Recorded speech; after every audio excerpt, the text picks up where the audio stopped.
بسم اللہ الرحمن الرحیم.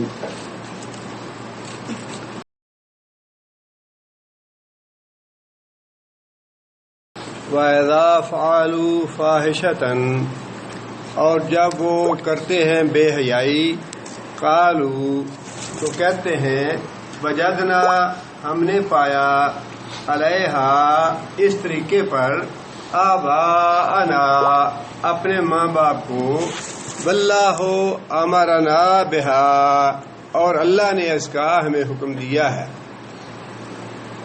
اس سے جو پچھلی آیت ہے وہ بھی ذرا پڑھ لیجئے.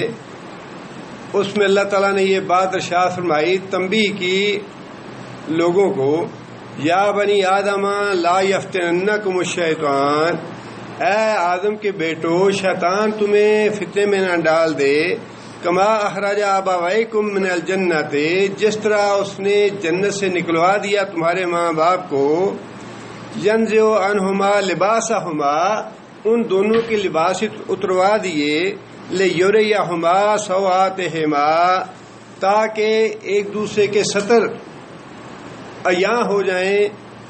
انہ یراکم وہو وقبیلہ من حیث لا ترونہم، وہ تمہیں وہاں سے دیکھتا ہے جہاں سے تم اسے نہیں دیکھتے. پچھلی آیت میں اللہ تعالیٰ نے یہ وارننگ دی اور تنبیہ کی لوگوں کو کہ خیال رکھنا کہیں ایسا نہ ہو کہ جس طرح تمہارے ماں باپ کے لباس اتروا دیے جنت میں شیطان نے، کہیں دوبارہ دنیا میں تمہارے یہ لباس اتروا نہ دے. اب اس سے اگلی آیت میں ہی اللہ تعالیٰ نے وہ بات واضح فرما دی جس کا ڈر تھا یا جس کے لیے یہ اللہ تعالیٰ نے وارننگ دی تھی.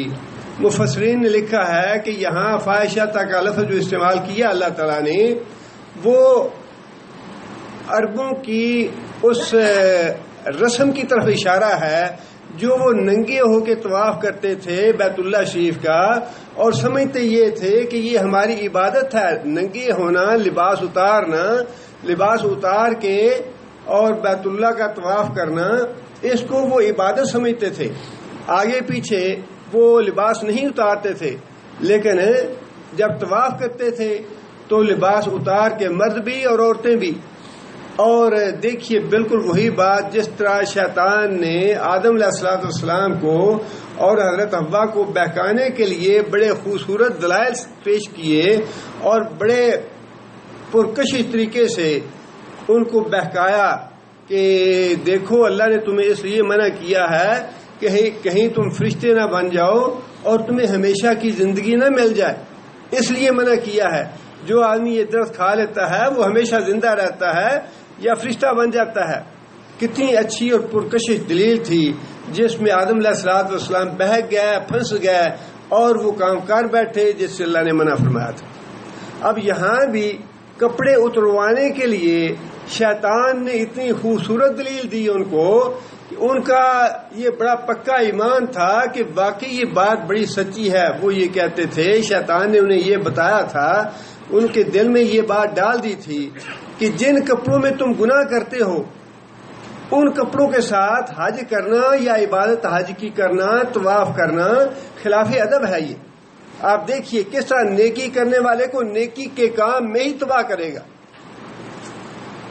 ایسے نہیں ہے کہ اس نے کسی برائی کی دعوت دی، بلکہ نیکی کی دعوت دے کے کہ جو حرم شریف ہے اس کے ادب کا تقاضا یہ ہے کہ جن کپڑوں میں تم گناہ کرتے ہو وہ کپڑے مت پہنو، ان کپڑوں کے بغیر طواف کرو. اگر وہ گناہ والے کپڑے پہن کے طواف کرو گے تو حرم شریف کی بے عزتی اور توہین ہو جائے گی. آپ اندازہ لگائیے کس طرح بہکاتا ہے اور کس طرح دھوکہ اور فریب دیتا ہے انسان کو شیطان. اللہ فرماتے ہیں کہ اذا فعلوا فاحشۃ، جب وہ یہ بے حیائی کا کام کرتے، ننگے ہو کے طواف کرتے، قالوا وجدنا علیہا آباءنا، تو پہلی دلیل وہ یہ دیتے اس کام کے لیے کہ یہ کام تو ہم نے اپنے باپ دادا کو کرتے دیکھا ہے اور وہ بھی عبادت سمجھ کے کرتے تھے، لہٰذا ہم بھی عبادت سمجھ کے کپڑے اتار کے ننگے ہو کے بیت اللہ کا طواف کرتے ہیں. پچھلی آیت میں ہی وارننگ دی تھی اللہ نے کہ کہیں تمہارے کپڑے نہ اتروا دے، اور اگلی آیت میں ہی اللہ نے بتا دیا کہ شیطان کامیاب ہو گیا، کپڑے اتروا دیے اس نے۔ اس سے یہ معلوم ہوتا ہے ایمان لانے کے بعد شرم و حیا جو ہے وہ بہت ہی اہم بات ہے۔ کتنی اہمیت ہے شرم و حیا کی۔ الحیاء من الایمان، نبی صلی اللہ علیہ وسلم نے فرمایا کہ حیا جو ہے یہ ایمان کا حصہ ہے۔ جب تک شرم و حیا ہے، جب تک ایمان ہے، جب شرم و حیا رخصت ہوئی، ایمان رخصت ہوا۔ بے حیائی اور بے شرمی آئی تو ایمان رخصت ہوا۔ الحیاء من الایمان، حدیث میں آتا ہے کہ ایک آدمی اپنے بیٹے کو تنبیہ کر رہا تھا کہ تم بڑے شرماتے ہو، تم بڑے ہچکچاتے ہو، اتنا اچھا نہیں ہے۔ تو نبی صلی اللہ علیہ وسلم نے سن کر فرمایا کہ چھوڑ دو اسے، جو شرم کرتا ہے، حیا کرتا ہے، یہ تو ایمان کا حصہ ہے۔ یہ مت بولو کہ تم جھجکتے کیوں ہو یا تم شرماتے کیوں ہو۔ شرم کرنا، حیا کرنا یہ ایمان کا حصہ ہے۔ جتنی شرم اور حیا زیادہ ہوگی اتنا ایمان زیادہ ہوگا، جتنی شرم و حیا کم ہوگی اتنا ہی ایمان کم ہوگا۔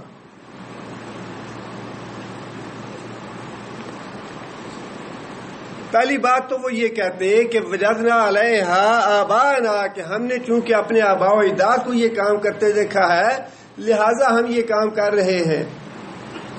اس سے ایک بات تو یہ معلوم ہوئی کہ اگر باپ دادا گناہ کر رہے ہوں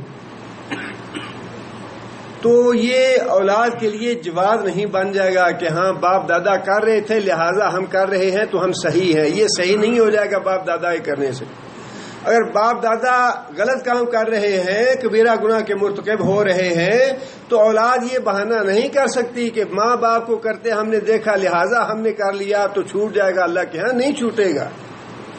ماں باپ جو تھے ان کو بھی اللہ نے دل و دماغ دیے، ان کو بھی آنکھ اور کان دیے، ان کو بھی دین کی تعلیم پہنچی یا اسلام کا پیغام پہنچا انہیں۔ اگر انہوں نے اس کو قبول نہیں کیا یا اس پہ عمل نہیں کیا تو وہ بھی گناہ گار۔ اولاد کو بھی اللہ تعالیٰ نے حواس خمسہ عطا کیے، اچھے برے کی تمیز عطا کی اللہ تعالیٰ نے۔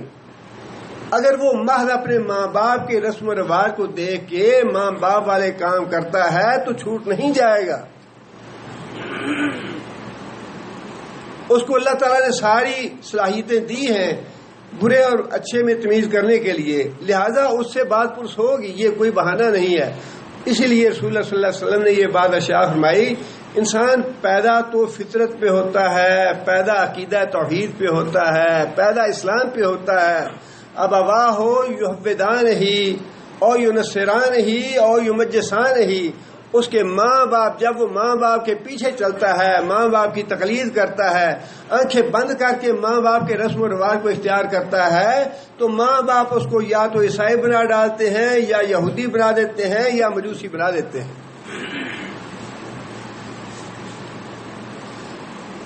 اس لیے یہ دلیل پہلی کافروں کی تھی، مشرکوں کی یہ دلیل تھی جس کی اللہ تعالیٰ نے تردید فرمائی کہ اللہ کے نزدیک یہ دلیل کوئی دلیل نہیں ہے۔ ماں باپ کا کفر یا شرک کرنا، ماں باپ کا بدعات میں ملوث ہونا اولاد کے لیے اس کو جائز نہیں کر دے گا۔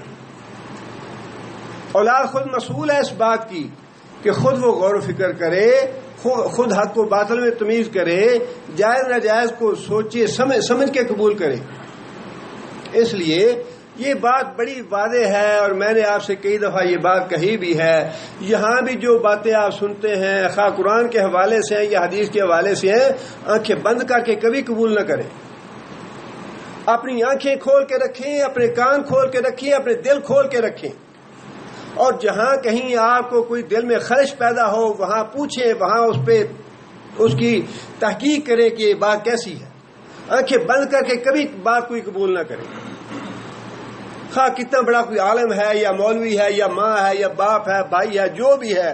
اپنی آنکھیں اللہ نے دی ہیں اس لیے کہ تم دیکھو، اور دل و دماغ دیے ہیں کہ غور و فکر کرو۔ تم ماں باپ کا رسم و رواج قبول کر لینا، ان کے عقائد قبول کر لینے، ان کی عبادات قبول کر لینی، یہ قطعاً کوئی دلیل نہیں ہے۔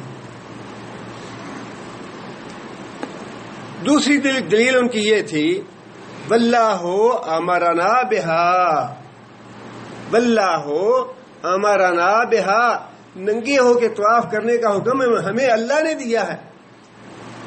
دیکھیے کتنی پکی بات جو ہے شیطان نے دل میں ڈال دی، شیطان نے کتنا پکا کیا ہوا ہے۔ حالانکہ بات یہ نہیں ہے کہ وہ ننگے ہونے کو اچھا سمجھتے تھے، ایسی بات نہیں ہے، ننگے ہونے کو برا سمجھتے تھے وہ، اور علماء نے مفسرین نے اس کی بہت سی مثالیں دی ہیں۔ خود قریش جو تھے وہ مستثنا تھے، اپنے آپ کو مستثنا سمجھتے تھے ننگے ہونے سے، اور وہ کہتے تھے کہ ہم خدام ہیں بیت اللہ کے، لہٰذا ہم کپڑے اتارنے سے مستثنا ہیں، جو غیر قریشی باہر سے آئیں طواف کرنے کے لیے وہ ننگے ہو کے طواف کریں، ان کی عورتیں ننگے ہو کے طواف کریں، جس کا مطلب یہ ہے کہ خود وہ ننگے ہونے کو بذات خود اچھا نہیں سمجھتے تھے، برا ہی سمجھتے تھے، لیکن شیطان نے کتنا پکا کر دیا کہ حرم شریف جس کا ادب اور احترام جو ہے وہ ساری باقی گھروں کی نسبت سب سے زیادہ ہے، وہاں کے لیے شیطان نے یہ بات دل میں بٹھا رکھی تھی کہ یہاں ننگے ہو کے طواف کرنا عبادت ہے، اور اس کا حکم اللہ نے دے رکھا ہے، اور ہمارے ماں باپ جو تھے وہ اللہ کے حکم کے تابع رہتے ہوئے ہی ننگے ہو کے طواف کرتے تھے۔ کیسا شیطان نے پھنسا رکھا۔ پچھلی آیت جو تھی وہ یہی تھی کہ اے لوگوں کہیں ایسا نہ ہو کہ جنت سے نکلوایا تمہارے ماں باپ کو تمہارے کپڑے اتروا کر، تمہارے ماں باپ کے کپڑے اتروا کر، اور کہیں ایسا نہ ہو کہ دنیا میں تم جاؤ تو دنیا میں تم پہ پھر یہ حملہ کرے اور دوبارہ پھر تمہارے کپڑے کسی بہانے اتروا دے۔ اور اگلی آیت میں اللہ تعالیٰ نے وہی بات ارشاد فرما دی کہ وہی کام کیا شیطان نے تمہارے ساتھ، کپڑے مکمل طور پہ اتروا دیے اور اس جگہ پہ اتروا دیے جو جنت سے بھی کہیں زیادہ ادب اور احترام کے لائق تھی، اللہ کے گھر میں کپڑے اتروا دیے، اور پھر اتنا اس پہ اطمینان تھا انہیں کہ نہیں جی نہیں، یہ تو ہمیں اللہ نے حکم دیا ہے۔ کتنا شیطان نے پکا کر رکھا تھا اپنے دلائل پہ۔ اندازہ لگائیے کس طرح انسان کو شیطان پھنساتا ہے۔ اس نے جو کہہ رکھا ہے کہ دائیں سے بھی آؤں گا، بائیں سے بھی حملہ کروں گا، آگے سے بھی حملہ کروں گا، پیچھے سے بھی حملہ کروں گا، اور چھوڑوں گا نہیں مرتے دم تک، مرتے دم تک پیچھا کروں گا انسان کا، جب تک اس کی جان میں جان ہے اس کو گمراہ کرنے کی کوشش کرتا رہوں گا، اور انسان کے خون کے گردش کرنے کی طرح شیطان انسان کے جسم میں گردش کرتا رہتا ہے۔ ہر برائی کے لیے، ہر گناہ کے لیے بڑے خوبصورت دلائل مہیا کرتا ہے شیطان انسان کو۔ شیطان سے بچنے کا راستہ ایک ہی ہے کہ انسان قرآن و سنت کو مضبوطی سے تھام کے رکھے۔ قرآن سنت کو جب جیسے ہی ڈھیلے پڑیں گے قرآن سنت کو چھوڑنے سے، شیطان فوراً بہکا دے گا اور گمراہ کر دے گا۔ واللہ امرنا بہا، اللہ نے ہمیں حکم دیا ہے اس بات کا۔ قل، اے محمد صلی اللہ علیہ وسلم آپ انہیں کہیے، ان اللہ، بے شک اللہ تعالی، لا یامر بالفحشاء، اللہ تعالیٰ بے حیائی کے کاموں کا حکم نہیں دیتا۔ تم جو کام کر رہے ہو یہ بے حیائی کا کام ہے، بے شرمی کا کام ہے، اور اللہ یہ حکم نہیں دیتا۔ اتقولون علی اللہ ما لا تعلمون، کیا تم وہ بات کہتے ہو اللہ کی نسبت ما لا تعلمون جس کے بارے میں تمہیں علم نہیں ہے۔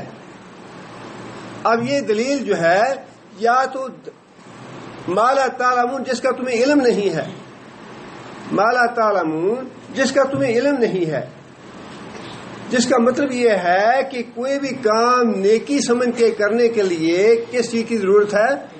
علم کی، اور علم سے مراد علم وحی ہے، علم سے مراد علم وحی ہے۔ اور یہ بات بار بار مختلف طریقوں سے قرآن مجید میں اللہ نے ارشاد فرمائی ہے کہ جب تک علم نہ ہو، جب تک سند نہیں ہے اس کام کے لیے نیکی، جب تک علم نہ ہو، علم کے بغیر تم گمراہ ہو جاؤ گے۔ علم دلیل ہونی چاہیے، علم سے جو بھی تم کام کرو، اور علم سے مراد ہے علم وحی۔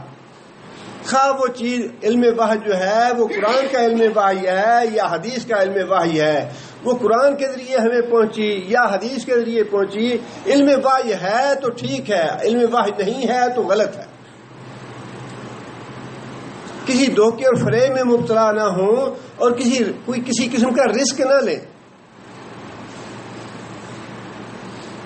سیدھا راستہ ایک ہی ہے، قرآن و حدیث علم ہے، اور اللہ نے یہی فرمایا بار بار کہ جب تک علم نہ ہو، جب تک اس کو نہ تھامو یا اس پہ عمل نہ کرو۔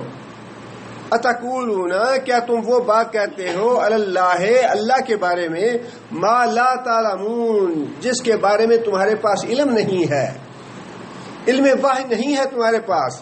جو باتیں تم کہہ رہے ہو یہ شیطان تمہیں سکھا رہا ہے کہ ننگے ہو کے طواف کرو، اور ننگے ہو کے طواف کرنے کے بعد دلیلیں اس کی دو ہیں کہ ہم نے اپنے باپ دادا کو کرتے دیکھا اور اللہ نے ہمیں اس کا حکم دیا۔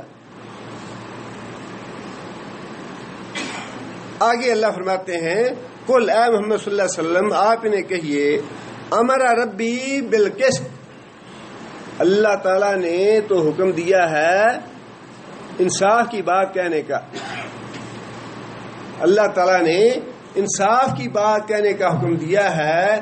تم جو بات کہہ رہے ہو اللہ تعالیٰ کے بارے میں کہ اللہ نے ہمیں حکم دیا ہے، یہ انصاف کی بات نہیں ہے۔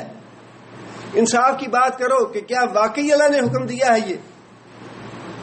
اگر اللہ نے حکم دیا ہے تو علم وحی کس کے پاس ہے جو یہ دعویٰ کرے کہ میرے پاس وحی آئی ہے یا میرے پاس کوئی قرآن ہے یا الہامی کتاب ہے جس میں یہ لکھا ہے کہ طواف ننگے ہو کے کرو؟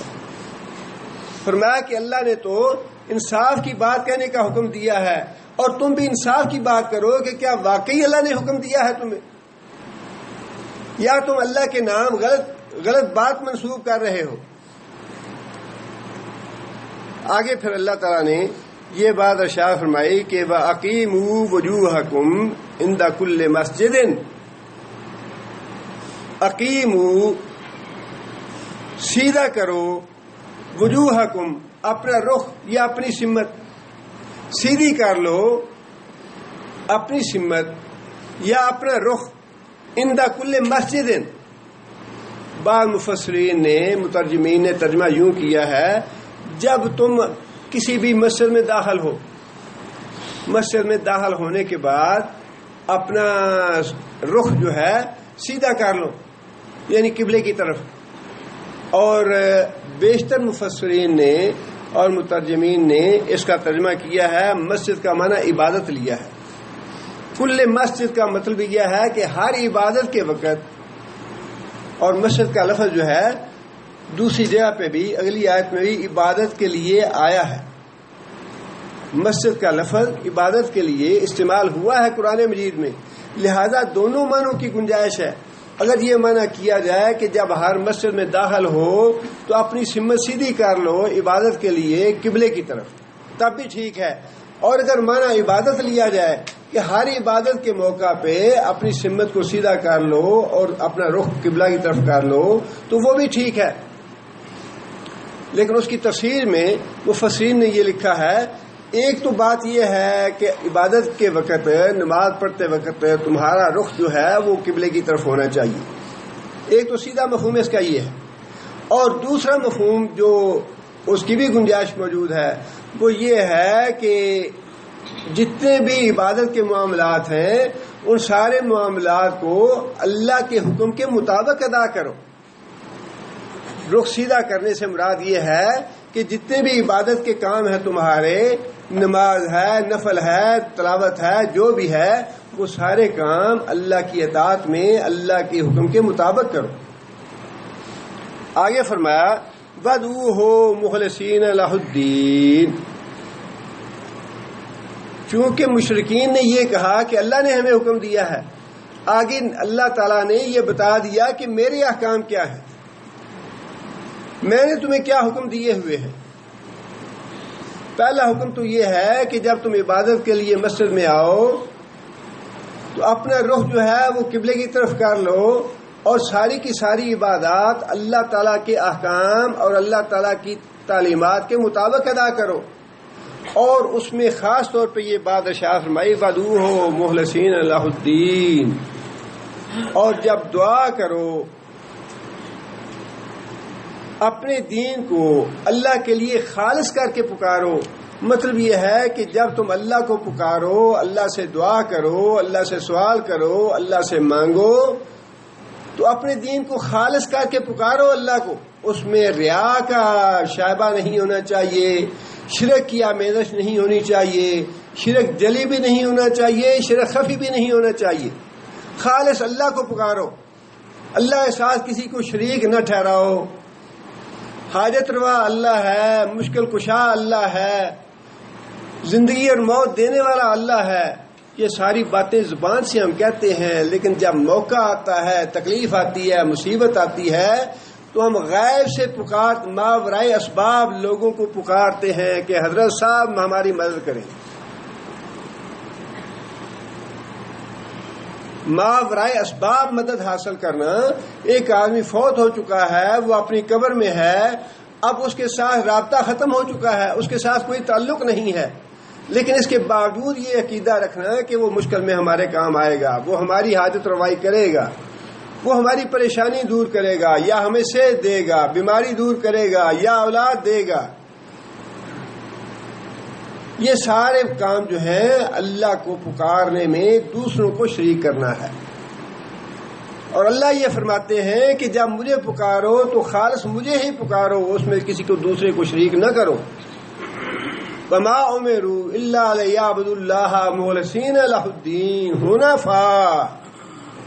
حکم ان کو یہ دیا گیا تھا اہل کتاب کو کہ خالص اللہ کو پکارو، حنفاء مکمل طور پہ یکسو ہو کے، باقی تمام وسائل سے کٹ کے. حنیف اس کو کہتے ہیں جو باقی ساری دنیا سے تعلق کاٹ لے، اپنا کاٹ کے اپنی سمت اور اپنا رخ جو ہے صرف ایک اللہ کی طرف کر لے، وہ ہے حنیف. اور اللہ مطالبہ اللہ یہ کرتے ہیں وَمَا أُمِرُوا إِلَّا لِيَعْبُدُوا اللَّهَ مُخْلِصِينَ لَهُ الدِّينَ حُنَفَاءَ. حنیف بن کے پکارو مجھے، حنیف بن کے. اس کے بعد تمہارا کسی دوسرے کی طرف گمان بھی نہیں جانا چاہیے. لا الہ الا انت، یا اللہ تیرے علاوہ کوئی نہیں ہے. بیدک الخیر، یا اللہ بھلائی صرف تیرے ہی ہاتھ میں ہے. الی اللہ ترجع الامور، یا اللہ سارے کام تیرے ہی پاس ہیں، تیرے ہاتھ میں ہیں. خالص اللہ کو پکارو، خالص اللہ سے مانگو، خالص اللہ سے دعا کرو. کسی کو واسطہ بنانے کی ضرورت نہیں ہے، کسی کا صدقہ دینے کی ضرورت نہیں ہے، کسی کو درمیان میں لانے کی ضرورت نہیں ہے. اللہ فرماتے ہیں فادونی استجب لکم، مجھے پکارو، میں ہر ایک بندے کی آواز سنتا ہوں، ہر ایک کی پکار سنتا ہوں. واسطے کی ضرورت نہیں ہے.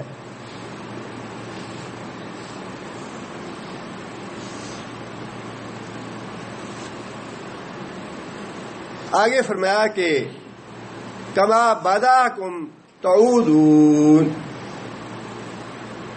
کما بداکم تعودون، جس طرح ہم نے بداکم پہلی دفعہ پیدا کیا تم کو، جس طرح ہم نے تمہاری پیدائش کی ابتدا کی، تعودون اسی طرح اعادہ کیا جائے گا، اسی طرح تم دوبارہ پیدا کیے جاؤ گے.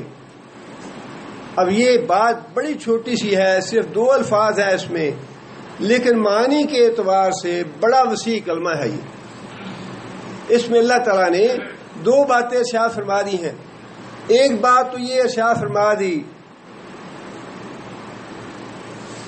الیہ ترجعون الیہ تحشرون، کہ بہرحال تمہیں اس دنیا سے جانے کے بعد دوبارہ اٹھایا جانے والا ہے، آخرت آنے والی ہے، حساب کتاب ہونے والا ہے، قیامت آنے والی ہے. یہ عقیدہ ہے اس میں کہ جس طرح ہم نے پیدا کیا پہلی بار، اسی طرح دوسری بار پیدا کرنا ہمارے لیے کوئی مشکل کام نہیں ہے. جس ذات نے پہلی دفعہ پیدا کیا انسان کو، دنیا میں لے آئے، اس کی پرورش کی، اس کو بڑا کیا، مرد اور عورتیں بنائیں. اللہ فرماتے ہیں الیس بقادر علی یحیی الموتیٰ، کیا وہ ذات اس بات پہ قادر نہیں ہے کہ مردوں کو دوبارہ زندہ کر لے؟ جس نے پہلی مرتبہ پیدا کیا وہ دوبارہ بھی پیدا کر لے گا۔ اور اس میں یہ بات بھی شامل ہے کہ جس طرح تم پہلی دفعہ پیدا کیے گئے اسی طرح دوبارہ پیدا کیے جاؤ گے۔ پہلی دفعہ کیسے پیدا کیے گئے؟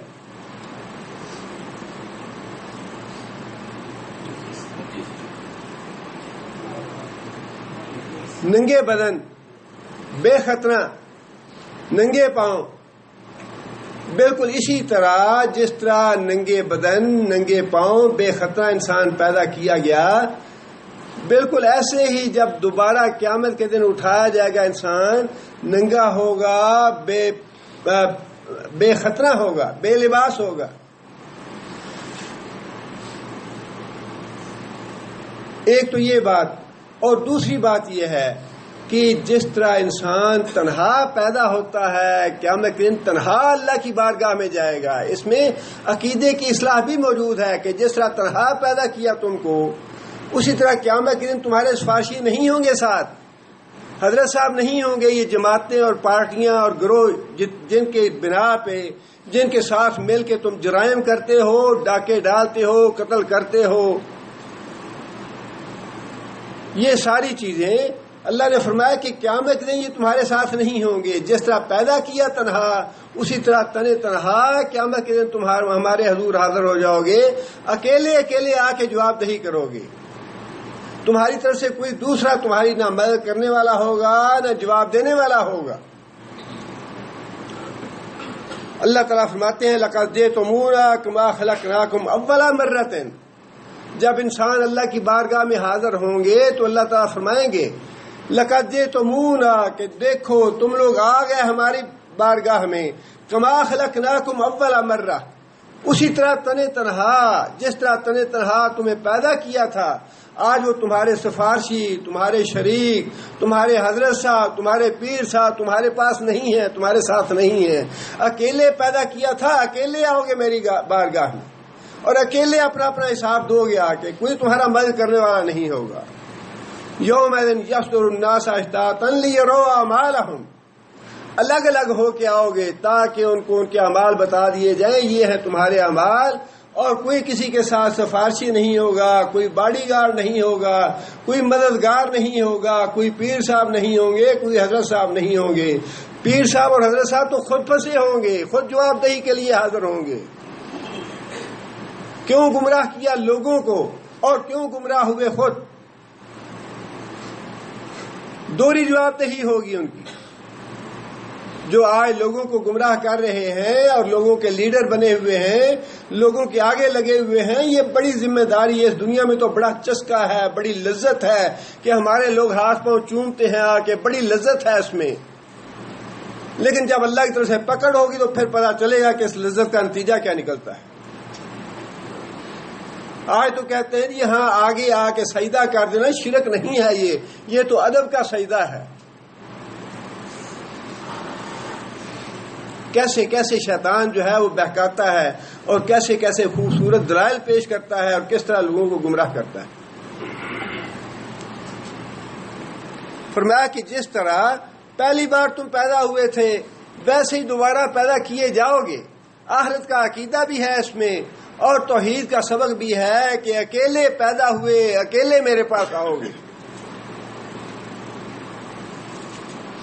آگے پھر اللہ فرماتے ہیں فریقاً ہدا، لوگوں میں سے کچھ لوگ تو ایسے ہیں جن کو ہدا، اس نے ہدایت دی۔ کس نے ہدایت دی؟ اللہ نے۔ یہ خالص اللہ کا انعام ہے، خالص اللہ کا فضل ہے، بہت بڑا اللہ کا کرم ہے۔ اگر انسان سمجھے تو ہدایت سے بڑی نعمت اس دنیا میں کوئی نہیں ہے۔ ساری زندگی انسان اللہ کی اس نعمت کا شکر ادا کرتا رہے تو شکر ادا نہیں ہو سکتا۔ ہدایت تو اتنی بڑی نعمت ہے، علماء نے یہ لکھا ہے کہ اگر اللہ تعالیٰ ایک دفعہ زبان سے الحمدللہ کہنے کی توفیق دے دیں، زبان سے ایک دفعہ الحمدللہ کہنے کی توفیق دے دیں، تو انسان ساری زندگی اس ایک الحمدللہ کا شکر ادا نہیں کر سکتا اللہ کا۔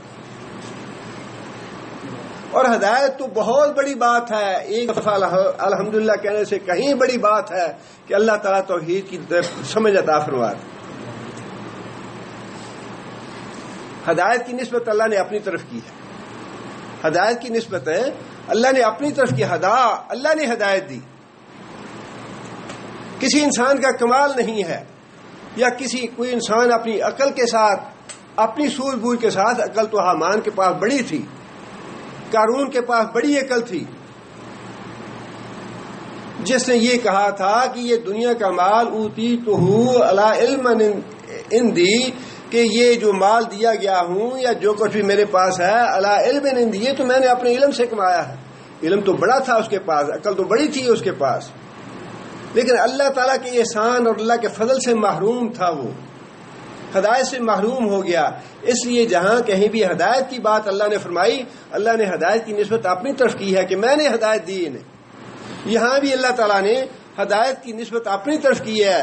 ہدا فریقاً ہدا، لوگوں کا ایک گروہ ایسا ہے جس کو اللہ نے ہدایت دی، و فریقاً، اور ایک گروہ ایسا ہے حق علیہم الضلالہ، وہاں اللہ تعالیٰ نے گمراہی کی نسبت اپنی طرف نہیں کی۔ گمراہی جو ہے وہ انسان خود کرتا ہے۔ فرمایا کہ ایک گروہ ایسا ہے جس کے اوپر گمراہی چسپاں ہو گئی، مسلط ہو گئی، گمراہی اس پہ مسلط ہو گئی، اور اس کی وجہ بھی بیان فرمائی کہ مسلط کیوں ہو گئی۔ مسلط اس لیے ہو گئی انہم اتخذوا الشیاطین اولیاء، گمراہی کیوں مسلط ہو گئی ان پہ؟ انہوں نے شیطان کو اپنا دوست بنا لیا، شیطان سے دوستی کر لی، حالانکہ انہیں بتا دیا گیا تھا کہ شیطان تمہارا کھلا دشمن ہے، شیطان تمہارے ساتھ دھوکہ اور فریب کرنے والا ہے، شیطان تمہارا دشمن ہے۔ یہ سارا کچھ بتانے کے باوجود اللہ فرماتے ہیں کہ ان کے اوپر گمراہی اس لیے مسلط ہو گئی، انہم اتخذوا الشیاطین اولیاء، انہوں نے شیطان کے ساتھ دوستی کر لی، من دون اللہ، اللہ کو چھوڑ۔ دوستی تو ایک سے ہی ہوگی، یا شیطان سے ہوگی یا اللہ سے ہوگی۔ یہ ممکن نہیں ہے کہ شیطان سے بھی دوستی ہو اور اللہ سے بھی، یہ ممکن نہیں ہے۔ دوستی ایک سے ہی ہوگی، یا شیطان سے دوستی ہوگی یا اللہ سے دوستی ہوگی۔ جس کی دوستی اللہ سے ہے وہ شیطان کا باغی ہے، شیطان کا سرکش ہے، شیطان کی بات نہیں مانے گا، اور جس کی دوستی شیطان کے ساتھ ہے وہ اللہ کا باغی ہے، اللہ کا دشمن ہے، اللہ سے اس کی دوستی نہیں ہو سکتی۔ وہ شیطان کی بات مانے گا، شیطان کی اطاعت کرے گا۔ یہی بات اللہ تعالیٰ نے سورہ احقاف میں بھی ارشاد فرمائی ہے۔ اللہ فرماتے ہیں کہ وَمَن يَعْشُ عَن ذِكْرِ الرَّحْمَٰنِ نُقَيِّضْ لَهُ شَيْطَانًا، وَمَن يَعْشُ عَن ذِكْرِ الرَّحْمَٰنِ، جو آدمی رحمان کی یاد سے معمولی سا بھی غافل ہوتا ہے، نُقَيِّضْ لَهُ شَيْطَانًا، ہم شیطان مسلط کر دیتے ہیں اس پہ، فَهُوَ لَهُ قَرِينٌ، اور وہ اس کا دوست بن جاتا ہے۔ اللہ کے ذکر سے غافل ہونا، جیسے ہی انسان اللہ کے ذکر سے غافل ہوتا ہے، شیطان فوراً حملہ آور ہوتا ہے اس پہ۔ یہ جو 5 دفعہ دن میں نماز کا رکھا ہے، اللہ نے نظام بنایا ہے ہمارے لیے، یہ بے مقصد نہیں ہے، بڑی خیر و برکت ہے اس نماز میں۔ خود نبی صلی اللہ علیہ وسلم نے یہ بات ارشاد فرمائی کہ جب اذان دینے والا پہلا کلمہ کہتا ہے اللہ اکبر، تو شیطان اتنی دور بھاگ جاتا ہے جہاں سے اس کو اللہ کی آواز نہیں سنائی دیتی، اتنا دور بھاگ جاتا ہے اللہ اکبر کہنے کی وجہ سے۔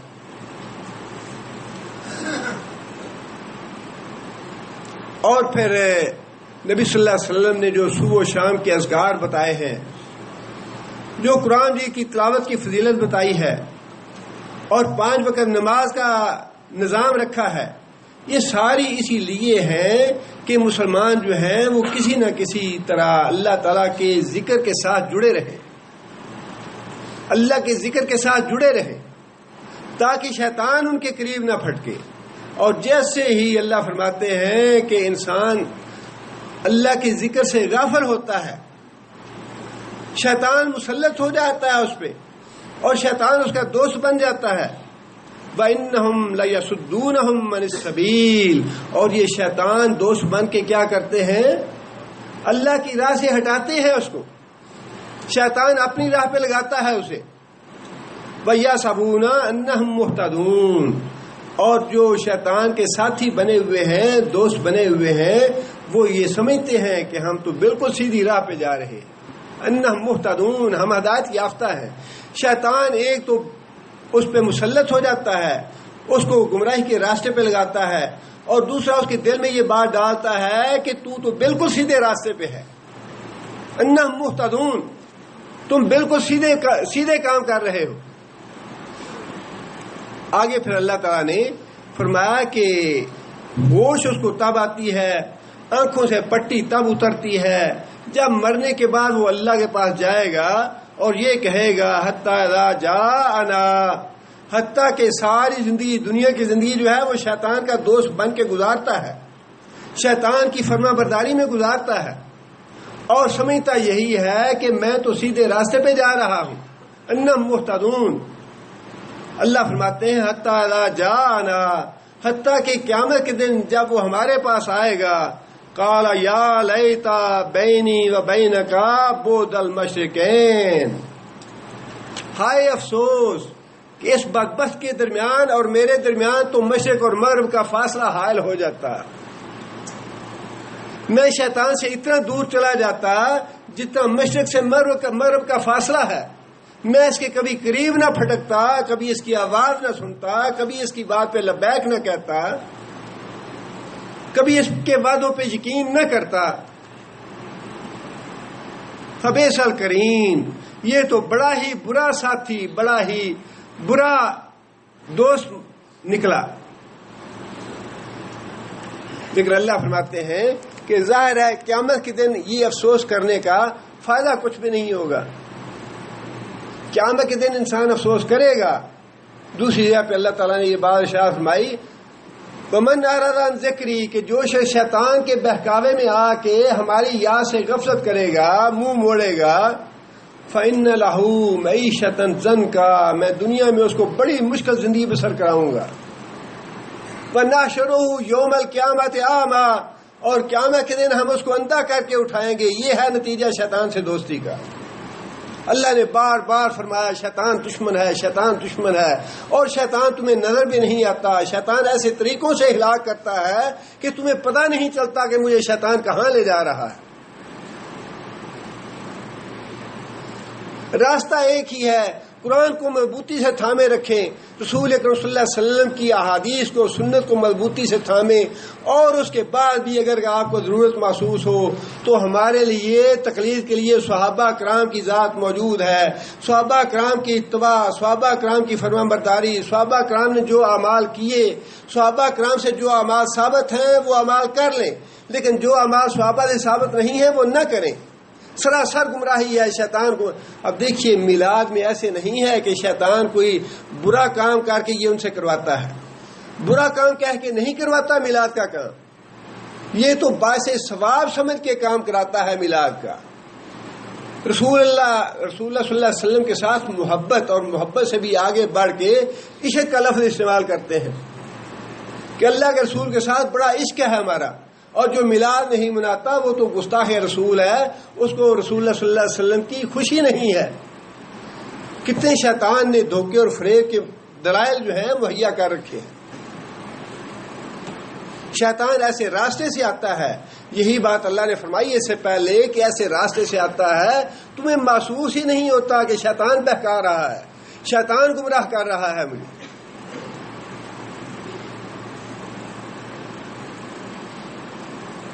اسی لیے نبی صلی اللہ علیہ وسلم نے فرمایا کہ قیامت کے دن جہنم سے بچنے والا گروہ ایک ہی ہے، جہنم سے بچنے والا گروہ ایک ہی ہے۔ 73 فرقے ہو جائیں گے میری امت کے، لیکن صرف ایک فرقہ بچے گا جو میرے اور میرے صحابہ کے راستے پہ ہے۔ میرے اور میرے صحابہ کے راستے. صحابہ کے بعد تابعین کا بھی نہیں فرمایا, تبع تابعین کا نہیں فرمایا, باقی امام, محدثین, علماء, فضلاء, پیر, حضرت, یہ وہ فلاں ٹمکان, یہ تو بات آنے شمار میں نہیں ہے. یہ بات شمار میں نہیں ہے. شمار میں ہے تو صرف دو باتیں ہیں, ایک رسول اللہ صلی اللہ علیہ وسلم کا طریقہ اور دوسرا صحابہ کرام کا طریقہ, بس. اس کے بعد اور کسی کی بات ہی نہیں ہے. کوئی امام نہیں ہے, کوئی محدث نہیں ہے, کوئی عالم نہیں ہے, کوئی فاضل نہیں ہے, کسی کا طریقہ نہیں ہے, کسی کا کوئی راستہ نہیں ہے, کسی کا دین نہیں ہے. دین صرف سیکھنا ہے تو کتاب سے سیکھنا ہے, تو یہ قرآن ہے دین سیکھنے کے لیے. انسانوں سے سیکھنا ہے تو صحابہ کرام ہے دین سیکھنے کے لیے. انسانوں سے سیکھنا ہے تو صحابہ کرام کی سیرت کا مطالعہ کریں. کتاب سے دین سیکھنا ہے تو قرآن مجید پڑھیں. اس کے علاوہ کوئی دوسرا راستہ نہیں ہے, باقی سب راستے گمراہی کے.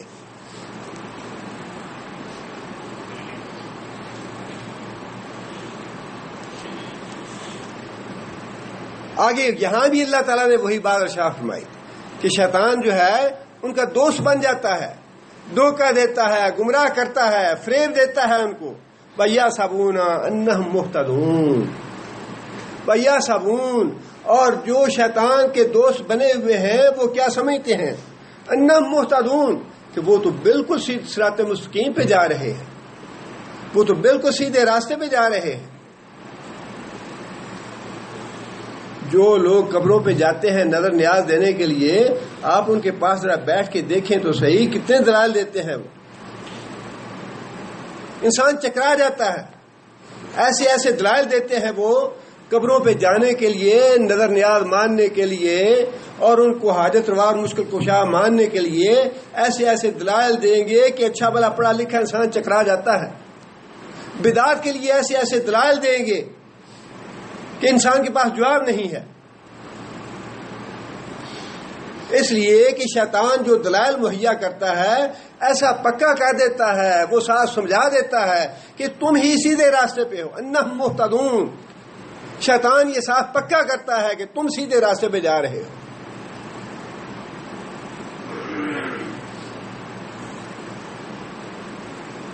اللہ کا ذکر جو ہے یہ ایسی چیز ہے, بڑی فضیلت ہے. اللہ کی راہ میں جان دے, ایک حدیث میں نبی صلی اللہ علیہ وسلم نے اللہ کی راہ میں جان دینے سے بھی زیادہ افضل قرار دیا ہے اس کو. اس لیے کہ شیطان سے بچنے کا راستہ ہی یہ ہے کہ انسان اللہ کے ذکر سے غافل نہ ہو. صحابہ نے پوچھا, یا رسول اللہ, سب سے زیادہ خوش نصیب آدمی کون ہے, سب سے زیادہ سعادت مند آدمی کون ہے؟ فرمایا کہ سب سے زیادہ خوش نصیب آدمی وہ ہے جو دنیا میں رخصت ہو تو اس کی زبان پہ اللہ کا ذکر ہو. مرتے وقت اللہ کا ذکر جو ہے یہ اسی انسان کو نصیب ہوگا جو دنیا میں اللہ کا ذکر ہر وقت کرتا رہا. یہ کوئی اپنی مرضی والی بات نہیں ہے کہ ہاں جی جب میں مروں گا تو لا الہ الا اللہ پڑھ کے مروں گا. یہ مرضی والی بات نہیں ہے, یہ نصیب کی بات ہے جو اللہ کی طرف سے نازل ہوتی ہے. بڑے بڑے حافظ, عالم, مبلغ, مدرس ہمارے ایک دوست بتاتے تھے کہ یہ ان کا جانا بوجھا واقعہ ہے کہ حافظ قرآن آدمی جب مرنے لگا تو لوگوں کو گواہ بنا کے کہنے لگا کہ لوگوں یاد رکھو کہ اس کتاب پہ میرا ایمان نہیں ہے, اس کتاب پہ میرا ایمان نہیں ہے, اور خود حافظ قرآن.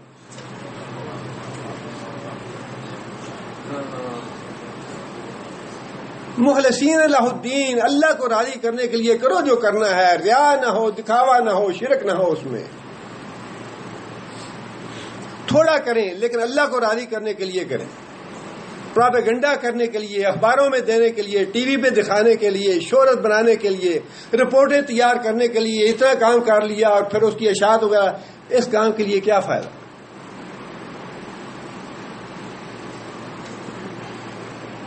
بعض سیانے لوگوں نے جو پرانی کہاوتیں بنائی ہوئی ہیں, باتیں بنائی ہوئی ہیں, بڑی اچھی باتیں, نیکی کر دریا میں ڈال.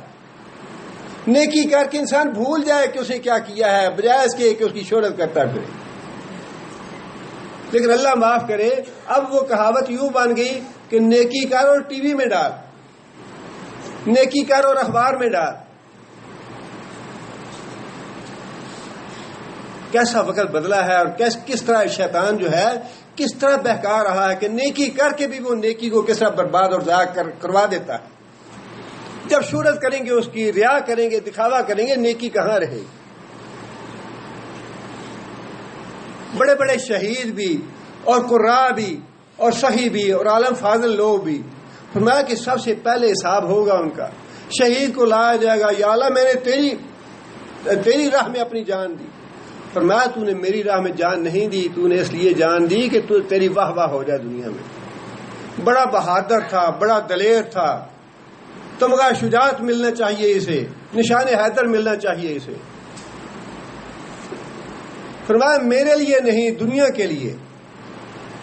حافظ کو بھی یہی کہا جائے گا، قاری کو یہ کہا جائے گا، صحیح کو یہ کہا جائے گا، اس لیے کہ جو دکھاوے کا کام ہے، خواہ وہ کتنا بڑا کام ہے، کام کیوں نہ ہو، اللہ اس کو الٹے منہ جہنم میں ڈال دے.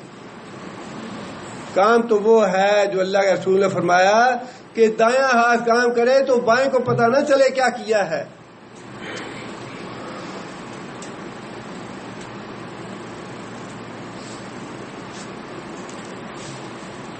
آگے پھر اللہ تعالیٰ نے یہ بات ارشاد فرمائی، کیونکہ ان آیتوں میں ننگے ہو کے طواف کرنے کا اللہ تعالیٰ نے بتایا کہ کپڑے اترا دیے تمہارے حرم میں بھی شیطان نے. جس بات سے منع کیا تھا یا جس بات کا میں نے تمہیں تنبیہ کی تھی، وارننگ دی تھی، اور مجھے ڈر تھا شیطان کہیں تمہارے ساتھ یہ معاملہ نہ کرے جو تمہارے باپ کے ساتھ کیا، وہی معاملہ ہو گیا تمہارے ساتھ، وہی کر دکھایا شیطان نے. اس لیے آگے پھر اللہ تعالیٰ نے اسی حوالے سے یہ بات ارشاد فرمائی، یا بنی آدم خذوا زینتکم عند کل مسجد. یا بنی آدم، اے آدم کے بچوں، خذوا زینتکم عند کل مسجد، ہر مسجد میں داخل ہوتے ہوئے یا ہر عبادت کرتے ہوئے، خذوا زینتکم، اپنی زینت اختیار کرو. عبادت کرتے ہوئے زینت اختیار کرو. یہاں اس سے پہلے جب اللہ تعالیٰ نے لباس کے بارے میں حکم دیا تو اللہ تعالیٰ نے دو باتیں ارشاد فرمائیں کہ لباس کے مقاصد میں سے دو مقصد اہم ہیں. پہلا مقصد کیا؟ ستر ڈھانپنا، اور دوسرا مقصد ریشہ، زینت اختیار کرنا. دونوں مقاصد ہیں. یہاں اللہ تعالیٰ نے ستر کی تو بات ہی نہیں کی کہ ستر کے بغیر تو عبادت ہے ہی نہیں. ستر کا نام لینے کی ضرورت ہی نہیں ہے. جب تک ستر نہ ہو جب تک عبادت ہی نہیں ہے. اور وہ بھی آج شیطان نے معاملہ ختم کر دیا. ستر کا معاملہ جو ہے، ستر ڈھانپ کے عبادت کرنے کا معاملہ شیطان نے ختم کر دیا ہمارے اندر.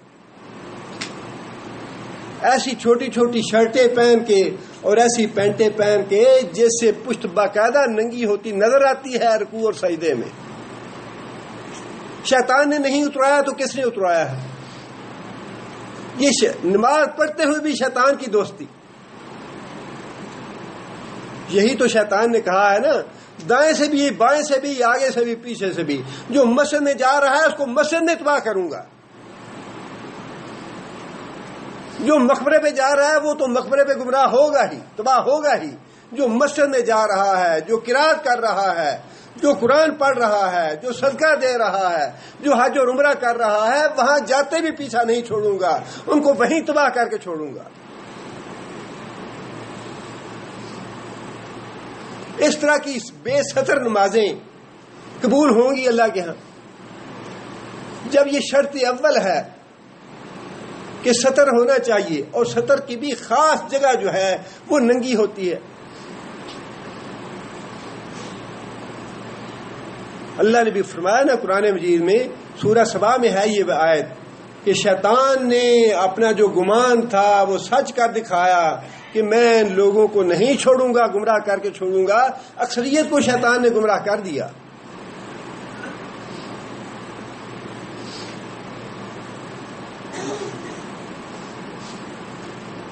اب مجبوری کیا ہے؟ مجبوری یہ ہے جی مارکیٹ سے شرٹیں ملتی ہی اس طرح کی ہیں. مارکیٹ سے شرٹیں ملتی ہی اتنی چھوٹی چھوٹی ہیں. بھئی یہودیوں نے، عیسائیوں نے، کافروں نے، مشرکوں نے تو یہ طے کر رکھا ہے کہ تمہیں ننگا کرنا ہی کرنا ہے. ہمارے اندر اتنی غیرت نہیں ہے کہ کپڑا کھلا ملتا ہے، کپڑا کھلا لے کے خود سلوا لے اپنے بچوں کے لیے، بچوں کو ننگا کر دیں گے، ان کی شرم و حیا ختم کر دیں گے، ان کا ستر ختم کر دیں گے. اتنی تکلیف گوارا نہیں ہے کہ بازار سے کپڑا لے کے ستر والا کپڑا سلوا کے بچوں کو دیں. مجبوری یہ ہے جی، بازار سے کپڑے ملتے ہی ایسے ہیں.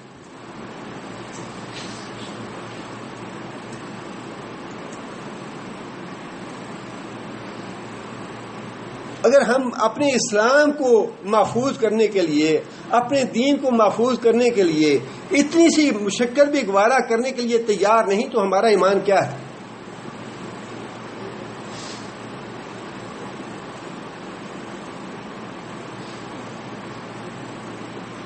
فرمایا کہ جب عبادت کے لیے مسجد میں جاؤ، خذوا زینتکم، زینت اختیار کر کے جاؤ. اور اس میں کسی بھی عالم کا یا مفسر کا یا مترجم کا اختلاف نہیں ہے کہ مسجد میں وہ کپڑے پہن کے جاؤ جو کم از کم تم کہیں مہمان بن کے جاتے ہو، کسی کے ہاں ضیف کے طور پہ جاتے ہو، اپنے کفیل کے پاس جاتے ہو، اپنے باس کے پاس جاتے ہو، ایسا لباس پہن کے جاؤ مسجد میں جو کم از کم ایسی جگہوں پہ تم پہن کے جانا اپنے لیے قابل عزت اور قابل فخر سمجھتے ہو. کم از کم. ہمارے ہاں تو اللہ تعالیٰ معاف کرے جھگڑے ختم نہیں ہوتے. ٹوپی پہن کے نماز ہوتی ہے کہ نہیں ہوتی؟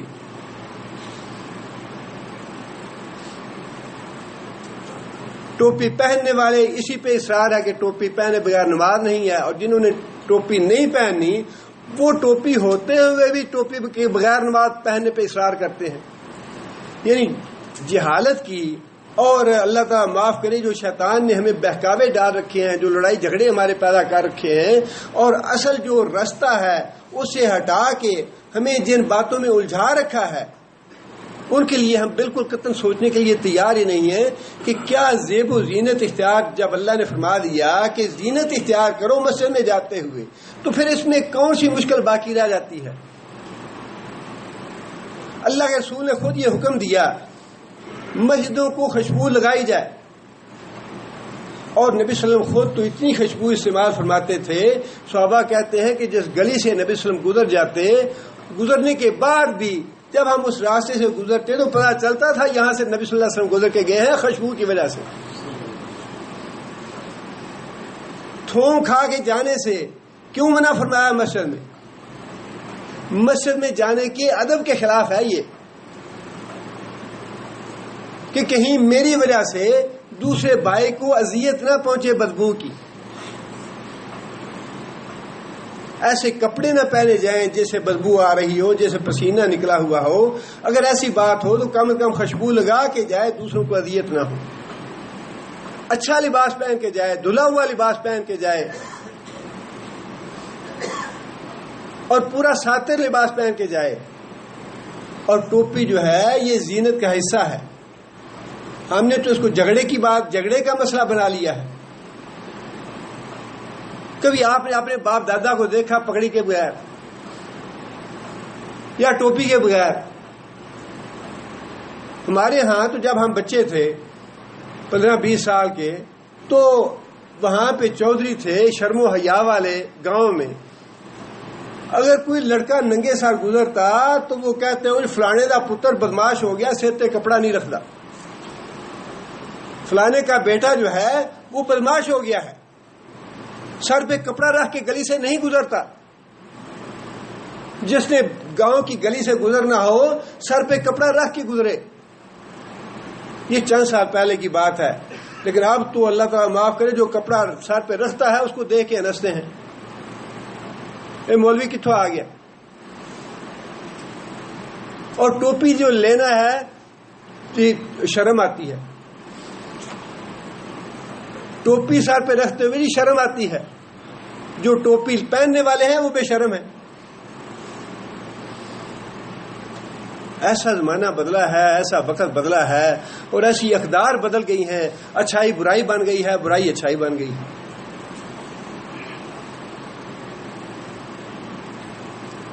فرمایا کہ جب عبادت کے لیے جاؤ مسجد میں تو زینت اختیار کر کے جاؤ. مطلب یہ تھا کہ کفار مکہ جو ہیں اور جو مشرکین ہیں ننگے ہو کے طواف کرتے ہیں. ننگے ہو کے طواف کرنا جو ہے اور پھر کہتے ہیں اللہ نے حکم دیا. اللہ نے تو یہ حکم دیا ہے کہ جب مسجد میں جاؤ ستر کی بات تو بعد کی ہے. فرمایا کہ زینت اختیار کر کے جاؤ, اچھے سے اچھا لباس پہن کے جاؤ. ننگے ہو کے جانا جو ہے تو یہ تو بہت بڑی گناہ کی بات ہے.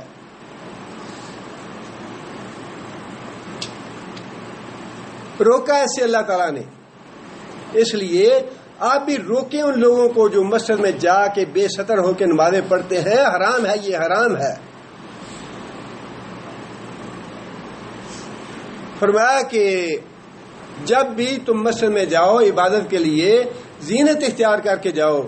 آگے فرمایا وَكُلُوا وَاشْرَبُوا وَلَا تُسْرِفُوا إِنَّهُ لَا يُحِبُّ الْمُسْرِفِينَ. کلو کھاؤ بھی اور پیو بھی ولا تسرفو, اور حد سے تجاوز نہ کرو.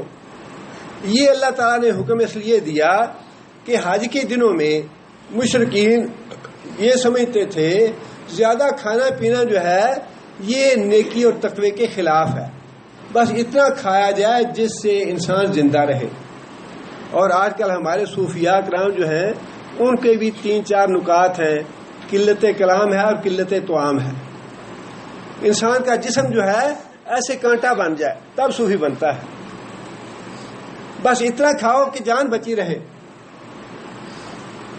یہ بھی اسراف ہے, اللہ کے حکم کی نافرمانی ہے. یہ بھی اس طرح انسان اپنے آپ کو مریض بنا لے, جوگی بنا لے, اور اس طرح انسان اپنے آپ کو سوکھ کے کانٹا بنا لے کہ جی قلت طعام کہ یہ عبادت سمجھ کے کرے انسان. اس کو حرام ہے. یہ بھی منع فرمایا. اس سے بھی اسراف یہ بھی ہے کہ ضرورت سے زیادہ انسان خرچ نہ کرے کھانے پہ.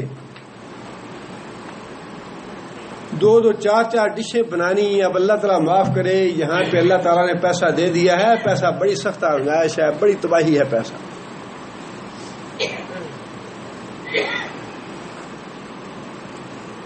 اللہم انی اعوذ بک من شر فتنۃ الفقر ومن شر فتنۃ الغنا. نبی صلی اللہ علیہ وسلم نے فرمایا کہ یہ غنا بھی فتنہ ہے, فقر بھی فتنہ ہے. اللہ فقر سے بھی بچائے, وہ بھی فتنہ ہے. اللہ تعالیٰ فقر سے بھی محفوظ رکھے. لیکن ساتھ یہ بھی دعا مانگنی چاہیے کہ اللہ تعالیٰ غنا کے فتنے سے بھی محفوظ رکھے. بہت بڑا فتنہ ہے غنا بھی. پیسہ آتا ہے تو تباہی ساتھ لے کے آتا ہے.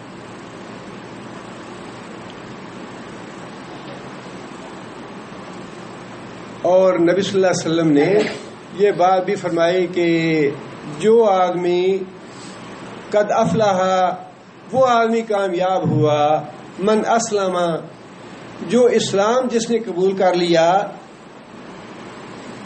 وَقَنَّا مَا آتَاهُ اللَّهُ, اور جو کچھ اللہ نے اس کو دیا ہے اس پہ اسے قناعت کر لی. جو کچھ اللہ نے دیا ہے اس پہ قناعت کرے, ہوس پیدا نہ کرے, زیادہ پیسہ حاصل کرنے کی کوشش نہ کرے. اور اگر اللہ نے دیا ہے تو پھر یہ امتحان ہے انسان کے لیے. اس پہ انسان کو بڑا سوچ بچار اور غور و فکر کر کے بڑے دھیان کے ساتھ اپنے آپ کو ذرا باندھ کے اس کو خرچ کرنا چاہیے, اس کو اولاد پہ بھی اور گھر بار پہ بھی. فرمایا کہ ایک تو وہ صورت جو ہے کہ انسان بالکل کھانا پینا چھوڑ دے اور یہ سمجھے کہ یہ نیکیہ کام ہے, یہ بھی غلط ہے. اور اتنا کھانا انسان تیار کرے یا بنائے یا اتنا زیادہ کھائے کہ انسان بیمار ہو جائے, یہ بھی اسراف ہے. اتنا زیادہ کھانا کہ انسان بیمار ہو جائے, یہ بھی اسراف ہے. اور اتنا کھانا پکانا کہ ضائع ہو, یہ بھی اسراف ہے. جتنے گھر کے افراد ہیں اتنے افراد ہمارے. اب وہی بات ہے نا کہ آج تو ہمارے, اور مجھے پکی بات یہ معلوم ہے کہ آپ کے ماں باپ کا طرز عمل بھی وہی ہوگا جو میرے ماں باپ کا تھا آج سے 4-5 سال پہلے, 10 سال پہلے, 20 سال پہلے. گھر میں جب کھانا پکتا تھا تو والدہ پوچھ لیتی تھی کہ اچھا بیٹے آپ نے کتنی روٹی کھانی ہے, بیٹے آپ نے کتنی روٹی کھانی ہے, آپ نے کتنی کھانی ہے. اچھا 4 روٹیاں کھانی ہیں تو 4 ہی پکائیں گے, اگر 5 کی ضرورت ہے 5 ہی پکائیں گے. لیکن اب تو اللہ تعالیٰ معاف کرے کوئی حد و حساب، ایک ڈش پہ تو قناعت ہے ہی نہیں. ایک ڈش اگر پکتی ہے اس پہ قناعت ہے ہی نہیں. اور پھر سویٹ جو ہے وہ لازمی حصہ ہے کھانے کا، پھل جو ہے وہ لازمی حصہ ہے کھانے کا.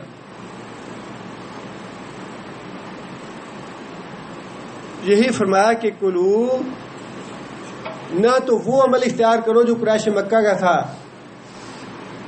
کہ حج کے دنوں میں کھانا پینا انسان ترک کر دے اور اس کو عبادت سمجھے یا نیکی کا کام سمجھے، یا پھر جیسے آج کا صوفیاء کا نقطہ نظر ہے. یہ دونوں باتیں غلط ہیں. اور یہ بھی غلط ہے کہ انسان حد سے زیادہ انسان پیسہ خرچ کرے کھانے پکانے پہ، پکائے زیادہ، یا پھر کھانا کھاتے ہوئے بھی اسراف کرے، زیادہ کھائے. بیماری ہے وہ. انہ لا یحب المسرفین، اسراف کرنے والوں کو اللہ پسند نہیں کرتا، اللہ ان سے محبت نہیں کرتا، اللہ ان سے پیار نہیں کرتا. جب اللہ محبت نہیں کرتا تو پھر کیا کرتا ہے؟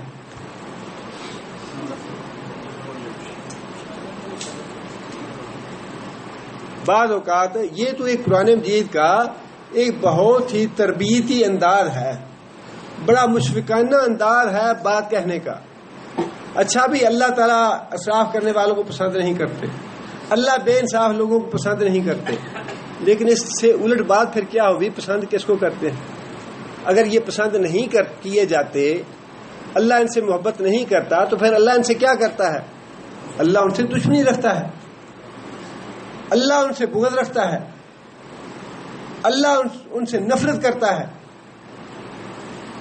دوسرا پہلو جو اللہ تعالیٰ نے اپنی محبت اور شفقت کی وجہ سے واضح نہیں فرمایا، جو کہ ہونا چاہیے تھا کہ میں مسرفین کو پسند نہیں کرتا بلکہ ان سے نفرت کرتا ہوں، میں مسرفین سے محبت نہیں کرتا ان سے بغض رکھتا ہوں، میں مسرفین سے دوستی نہیں کرتا ان سے دشمنی رکھتا ہوں.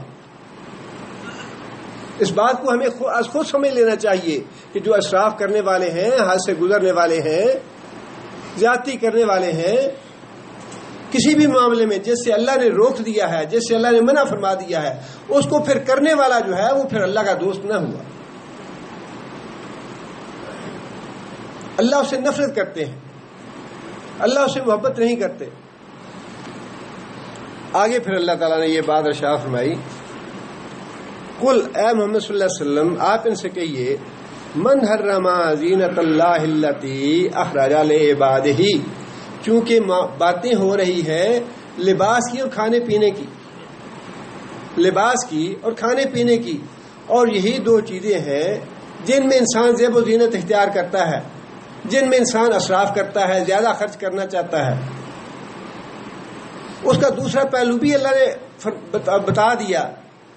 اللہ تعالیٰ نے یہ بڑی ایک اعتدال کا راستہ اللہ تعالیٰ نے رکھا ہے ہر معاملے میں. اس طرف کی انتہا جو ہے اس کو بھی اللہ تعالیٰ نے پسند نہیں فرمایا، اس طرف کی انتہا جو ہے اس کو بھی اللہ نے پسند نہیں فرمایا. جو اعتدال کا راستہ ہے، بیچ کا راستہ ہے، اللہ تعالیٰ نے وہ پسند فرمایا ہے اور اسی کے لیے حکم دیا ہے. ایک طرف تو اللہ تعالیٰ نے یہ بات ارشاد فرما دی کہ لباس کے بارے میں بھی زینت بھی اختیار کرو اور کھانے پینے میں اسراف نہ کرو، ستر قائم رکھو. اور اس کے بعد یہ بات بھی ارشاد فرما دی کہ من حرم زینت اللہ التی اخرج لعبادہ، کون ہے جس نے اللہ تعالیٰ کی زینت کو حرام قرار دیا، اخرج لعبادہ، جو زینت اللہ تعالیٰ نے اپنے بندوں کو عطا کی ہے، جس زینت کی اللہ نے اجازت دی ہے بندوں کو، جو زینت جائز ہے اللہ کے بندوں کے لیے اور اللہ نے اس کی وہ عطا کی ہے اپنے بندوں کو، اسے کس نے حرام قرار دیا ہے؟ بس تو یہ بات ہے میں نے رزق اور رزق میں سے جو پاک چیزیں ہیں ان کو کھانے سے بھی کس نے منع کیا ہے؟ اس میں ایک بات تو یہ ہو گئی کہ حلال و حرام بتانا اللہ کی اتھارٹی ہے، اللہ کی اجازت کے بغیر، اللہ کے حکم کے بغیر کوئی کسی چیز کو نہ حلال کر سکتا ہے نہ حرام کر سکتا ہے. اگر کوئی آدمی اپنی طبی وجوہات کی بنا پہ کسی چیز سے رک جاتا ہے سبزی سے رک جاتا ہے، گوشت سے رک جاتا ہے طبی وجوہ کی بنا پہ، اس میں حرج کی بات نہیں ہے. لیکن اپنے طور پہ گوشت کو اس لیے ترک کر دینا کہ اس سے شہوت پیدا ہوتی ہے لہذا میں یہ نہیں کھاؤں گا، اس کو اپنے لیے حرام کر لیں، یہ غلط ہے. سبزی کو اپنے لیے حرام کر لیں یا اور کسی چیز کو حرام کر لیں، اس لیے کہ حلال اور حرام ٹھہرانا یہ صرف اللہ تعالیٰ کی اتھارٹی ہے، یہ اللہ کا حق ہے. اس لیے اللہ تعالیٰ نے یہ انداز اختیار فرمایا کہ کل من حرم زینت اللہ، کہ اللہ تعالیٰ کی جو زینت دی ہوئی ہے اپنے بندوں کو اسے حرام کس نے ٹھہرایا؟ بس تو یہ بات ہے میں نے رزق اور پاک چیزیں جو رزق کے طور پہ اللہ نے عطا فرمائی ہیں ان کو بھی کس نے حرام ٹھہرایا کہ حج کے دنوں میں یا آگے پیچھے ان چیزوں کو کھانے سے منع کر دیا جائے، یہ چیزیں نہ کھائی جائیں. قل ہی للذین آمنوا فی الحیات الدنیا، کہہ دیجئے اللہ کی دی ہوئی زینت اور اللہ کی دی ہوئی پاک چیزیں للذین آمنوا فی الحیات الدنیا، یہ کن لوگوں کے لیے ہیں؟ للذین آمنوا، اللہ نے یہ پاک چیزیں پیدا کس کے لیے کی ہیں؟ اپنے نیک بندوں کے لیے. اللہ نے زیب و زینت کس لیے بنائی ہے؟ اپنے نیک بندوں کے لیے. للذین آمنوا، زیب و زینت اللہ نے جتنی بھی پیدا کی دنیا میں وہ للذین آمنوا، جتنا بھی رزق پیدا کیا، پھل پیدا کیا، غلہ پیدا کیا، سبزیاں پیدا کی، للذین آمنوا، اہل ایمان کے لیے پیدا کی. کافر جو ان سے فائدہ اٹھا رہے ہیں اہل ایمان کے تابع رہتے ہوئے فائدہ اٹھا رہے ہیں، یہ پیدا ان کے لیے نہیں کی گئی. اللہ نے جو نعمتیں پیدا کی ہیں اللہ فرماتے ہیں یہ نعمتیں میں نے ایمان والوں کے لیے پیدا کی ہیں، کافروں کے لیے پیدا نہیں کی.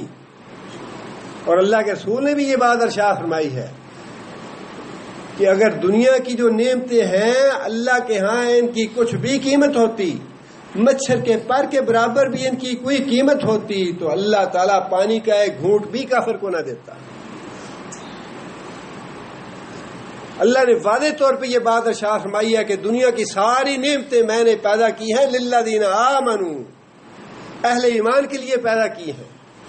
اور کافر جو استعمال کر رہے ہیں یہ نعمتیں، یہ اہل ایمان کی وجہ سے استعمال کر رہے ہیں، اہل ایمان کے تابع استعمال کر رہے ہیں. اگرچہ بعض اوقات وہی نعمتیں اللہ تعالیٰ کافروں کو زیادہ دے دیتے ہیں اہل ایمان کی نسبت، لیکن اللہ تعالیٰ ان کی قیمت لے لیں گے کافروں سے. دنیا میں اہل ایمان اس کی قیمت ادا کر رہے ہیں ان نعمتوں کی. یہ جو ہماری نمازیں ہیں، ہمارا روزہ ہے، ہمارے صدقات ہیں، ہمارے نیک اعمال ہیں، یہ قیمت ہے ان نعمتوں کی جو نعمتیں اللہ تعالیٰ کی ہم استعمال کر رہے ہیں. اور کافر جو نعمتیں اللہ تعالیٰ کی استعمال کر رہے ہیں قیامت کے دن اللہ تعالیٰ ان سے وہ قیمت وصول کر لے گا اپنی نعمتوں کی. اللہ تعالیٰ نے یہ بات سورہ زخرف میں بھی ارشاد فرمائی ہے. اللہ فرماتے ہیں کہ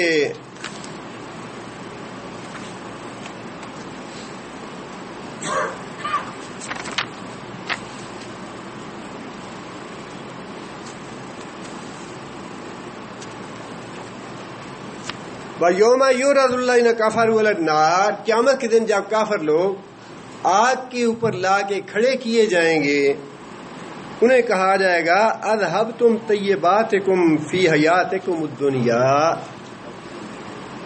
تم نے اپنی جو دنیا میں کچھ نیک اعمال تم نے کیے ان نیک اعمال کا بدلہ تم دنیا میں ہماری نعمتوں کی شکل میں لے چکے. دنیا میں تم نے جو نعمتیں ہماری حاصل کی تھیں وہ تمہارے ان چھوٹے موٹے نیک اعمال کا بدلہ تھا جو تم نے دنیا میں کیے کفر میں رہتے ہوئے، لہذا تم اپنا حصہ دنیا میں وصول کر چکے ہم سے. بس تم اور جو تم نے فائدہ اٹھایا ان سے وہ دنیا میں تم نے اٹھا لیا. فَالْيَوْمَ تُجْزَوْنَ عذاب الہون بما کنتم تستکبرون فی الارض بغیر الحق وبما کنتم تفسقون. آج تمہارے لیے رسوا کن عذاب ہے تمہارے شرک کی وجہ سے، تمہارے کفر کی وجہ سے اور تمہاری نافرمانیوں کی وجہ سے. لا یغرنک تقلب الذین کفروا فی البلاد متاع قلیل ثم مأواہم جہنم. فرمایا کہ یہ نعمتیں جو کافر استعمال کر رہے ہیں یہ دنیا میں تھوڑا سا فائدہ ہے ان کے لیے، ثم مأواہم جہنم، پھر ان کا ٹھکانہ جہنم ہے. ان نعمتوں کے استعمال کے بعد ان پہ وبال آنے والا ہے. ان نعمتوں کے بعد ان پہ وہ عذاب میں مبتلا ہونے والے ہیں. قُلُوا وَتَمَتَّعُوا قَلِيلًا إِنَّكُمْ مُجْرِمُونَ. دنیا میں تم میری نعمتیں کھاؤ، میری نعمتوں سے فائدہ اٹھاؤ. إِنَّكُمْ مُجْرِمُونَ، تم مجرم ہو. وَيْلٌ يَوْمَئِذٍ لِّلْمُكَذِّبِينَ. لیکن ہلاکت ہے قیامت کے دن تمہارے لیے. قیامت کے دن تمہارے لیے عذاب ہی عذاب ہے. اس لیے اللہ نے یہ فرمایا کہ جو میں نے نعمتیں دنیا میں پیدا کی ہیں، خواہ وہ کھانے پینے کے لیے ہے یا زیب و زینت والی ہیں، للذین آمنوا، وہ میں نے ایمان والوں کے لیے بنائی ہے کہ ایمان والے میری فرما برداری کرتے ہیں، میرے اوپر ایمان لاتے ہیں، اور میں نے ان کے لیے بنائی ہے. کافر جو ہیں وہ ان کے واسطے سے اور ان کے تابع رہتے ہوئے دنیا میں وہ نعمتیں حاصل کر لیتے ہیں، لیکن کافروں کے لیے ان نعمتوں کے استعمال کے بعد وبال ہوگا، عذاب ہوگا. اور یہی معاملہ اور مسلمانوں کا ہے. اگلے دن ایک بیچارے بھائی کہہ رہے تھے کہ جی وہ فلاں صاحب ہیں وہ نماز نہیں پڑھتے، تو نماز کے لیے کہا تو کہتے ہیں جی نماز جو پڑھتے ہیں ان کو بھی اللہ دیتا ہے، جو نہیں پڑھتے ان کو بھی اللہ دیتا ہے. اللہ واقعی دیتا ہے ان کو بھی، لیکن اللہ حساب لے لے گا ان سے جو نماز نہیں پڑھتے. یہاں پہ ان کی قیمت اللہ وصول کر لے گا قیامت کے دن. بہتر ہے کہ انسان ان نعمتوں کی قیمت اس دنیا میں ادا کر کے جائے. اور آگے فرمایا خالصۃ یوم القیامہ، اور یہ نعمتیں قیامت کے دن تو خاص مومنوں کے لیے ہی ہوں گی. دنیا میں بھی یہ نعمتیں میں نے پیدا تو مومنوں کے لیے کی ہے، اور ان کے تابع رہتے ہوئے کافر بھی استعمال کریں گے اسے. لیکن آگے یہ فرما دیا خالصۃ یوم القیامہ، قیامت کے دن تو میری یہ نعمتیں ہوں گی ہی اہل ایمان کے لیے، کافروں کے لیے عذاب ہی عذاب ہوگا.